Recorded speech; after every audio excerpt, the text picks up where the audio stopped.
Hey, how's it going? This is Joe Barrett, and welcome back to another episode of Paintbology. More textbook paintball knowledge for pretty much any situation. Today I want to talk to you guys a little bit about picking zones, lanes, and key bunkers to hold zones and lanes. Basically, I just want to break this down really, elementary and explain why certain spots are easier or more effective and more efficient to lane and zone from. And basically how you can adapt depending on the situation. There's a lot of spatial relativity to think about in laning. A lot of times teams will just go out in the fields and say, hey, you go here and hold this side of the field. But it's not always that easy, and it's because there's a lot of variables to think about. One of those things to think about is space between bumps. A Dorito front player, for example, has to bump up towards the 50 Dorito to get to those shots he wants to go to. So there's a lot of spots he has to go through that are just big open space. Today I wanted to show you guys these examples on basically a little bit more than a half an X ball field. This middle would represent the X, and we have one insert can towards the snake side that I'm showing, and I'll get to that in a second. So right off the back, if you want to shoot people on Dorito's side, there's plenty of lanes. There's this lane from the back center, right through the middle, shooting for anything that's going to D1 corner or further.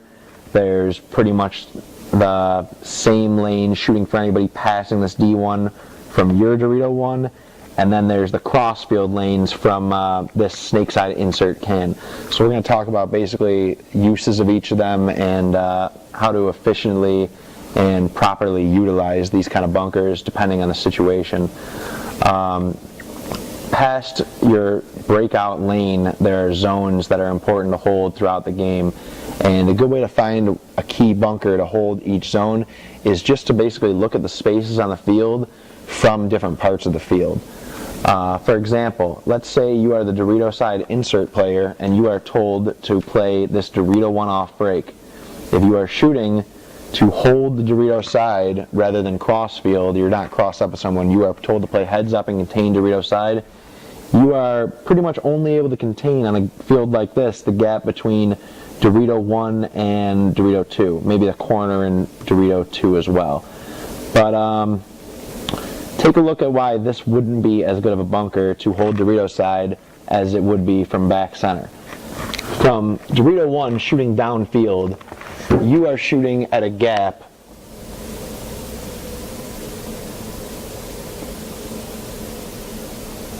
this big. And on a field, obviously, that's, spatially more fitting or whatever. It's probably a couple feet. But the point is, if you're playing heads up against this player and he puts you in, he has a very, very minimal gap to get through before he's back in a safe spot that's basically mirrored out from you, almost like he'd be tree walking up to you using this Dorito 2, and he doesn't have to worry about you.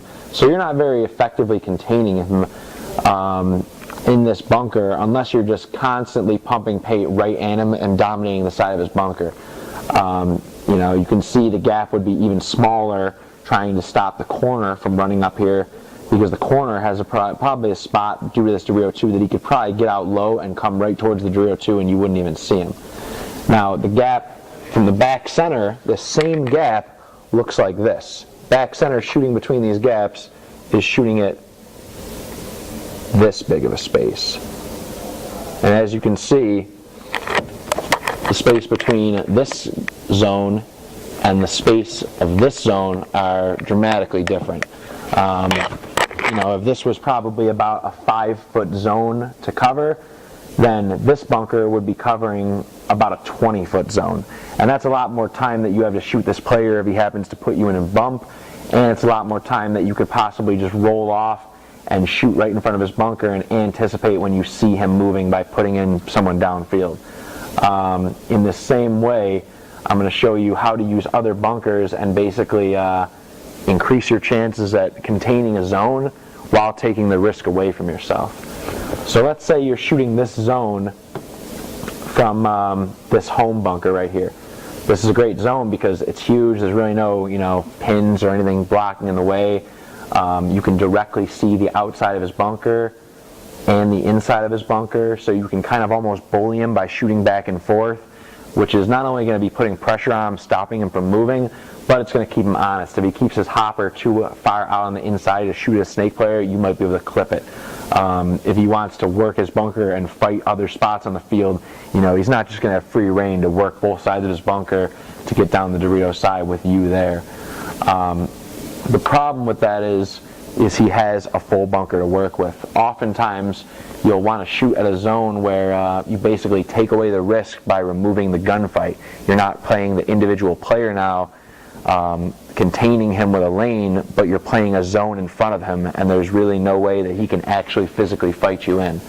So let's say you're in this home bunker holding a guy in Dorito 1, and he shoots a player out past you, or maybe your snake player isn't in the snake yet. For whatever reason, he's more actively working his bunker against you. He's starting to wrap and try to pick fights with you. He's trying to snap shoot and head check with you on the inside. It's starting to get to where you're actually gunfighting entire game to dominate this guy. At this point, a smart move would be to insert towards the other side of the field to this can and then get back on your zone. Because now you've just made the zone gap even that much bigger. You've just basically widened it from his view over here to this much of view, and the X has basically blocked out the inside of his bunker, effectively making it so this player can only work the outside of his bunker to get to his next spot, and that's the zone you're shooting anyways. By the time he makes a move after he puts in people downfield or maybe wraps to check off your old home spot bunker, he's going to be already committed and about halfway through the move before he realizes you're at the new spot, basically baiting him shooting the same zone.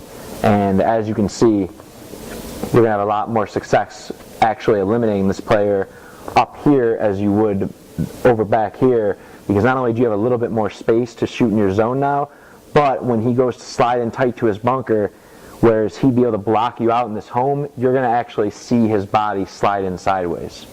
Another thing I want to touch on, basically that exact same point, is how to set up your breakout to get the best possible shots on front runners running either wide or running up the field.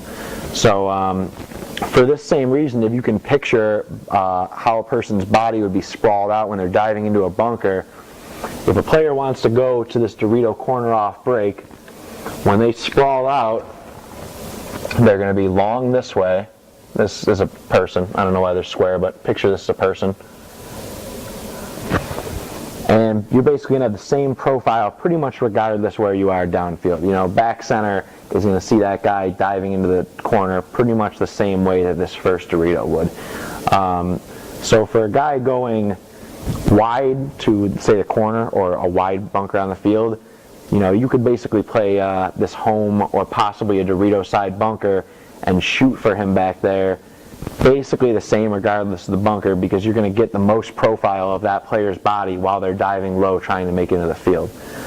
But let's say this player wants to go to Dorito 2 off break. If you can picture him when he's diving, he's going to look like this. So from a heads up point of view, the D1, even let's say the home bunker, you're going to get a pretty minimal profile all the way downfield. You're no longer shooting at a 5-foot wide object from the player sprawling out to diving, but now you're going to basically, because you're moving out towards him, you're going to be looking at something maybe only just wider than his head, maybe about a 2-foot object, not really giving you the best chance to shoot him, especially with a low ball per second rate, because basically you're going to have to land that ball guaranteed.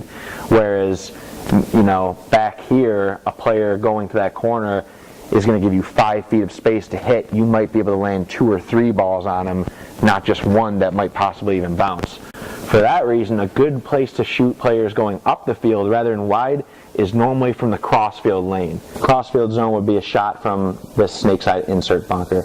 Why you're going to have a better chance of hitting this guy is just based off, look at how he's going to look when he's sprawled out diving to that spot. When he's diving, he's going to be facing forwards down the field. If you're shooting at him head up, back center over, you're basically looking downfield at a profile about this wide. Whereas if you're shooting at a player diving heads up from crossfield, you're shooting at a player this wide. As you can see with the difference here, basically what's probably about 2 feet to 5 feet, your probability of landing more than one ball and killing this player on his move to that Dorito off break are substantially better shooting the paint from this bunker right here. I've already explained basically where to shoot lanes from, where to hold zones from, how to make secondaries to increase your zone size, and spatial relativity of what a player looks like downfield and how to get the biggest possible shot on them off the break or when moving. The last thing I want you to think about is basically where to hold zones, whether you want to contain or whether you want to dominate. For example, if I've shot a wide guy over here and they've only made it to, let's say they haven't made it out wide, let's say they're back in home and the rest of their players on snake side. If you want to dominate this zone, you want to be on Dorito's side of the field playing heads up. Why you're doing that is because now you're directly engaging the opponent. He basically has to play the other side of the field now. If he looks this way, he's going to be looking at your gun before he's able to make a move. So not only are you going to be able to contain him, but you're going to be the person who has a high probability of shooting him out if he's not playing tight or picks gunfights with you. The problem is, if he puts you in, or if he does engage you, he could put you in, and then he'll have the easiest chance filling this side of the field because you have the smallest gap out here. Whereas the opposite side of that coin would be playing the other side of the field, shooting cross this way.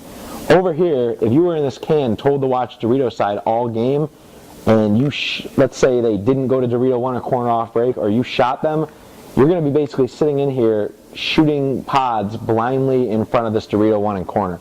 And it's going to be a lot of paint.